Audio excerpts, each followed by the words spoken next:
Hi, this is Kaitlin, and my Friday favorite is the Babylock Premium Serger Toolkit. This toolkit is going to come in a box just like this. You're gonna pop the front open, and it's gonna open up just like this. It's gonna have several different tools inside. I'm gonna go ahead and pull them out for y'all.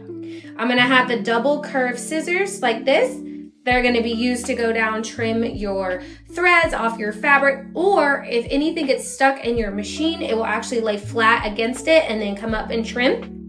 Next is gonna be our fabric control tool. This tool has several different features to it, but if you are feeding through multiple layers of fabric on your serger, it's actually going to be flat on this side. So you're actually gonna be able to hold it and then feed it right through, or grab some threads and feed it right through as well. So this is our control tool.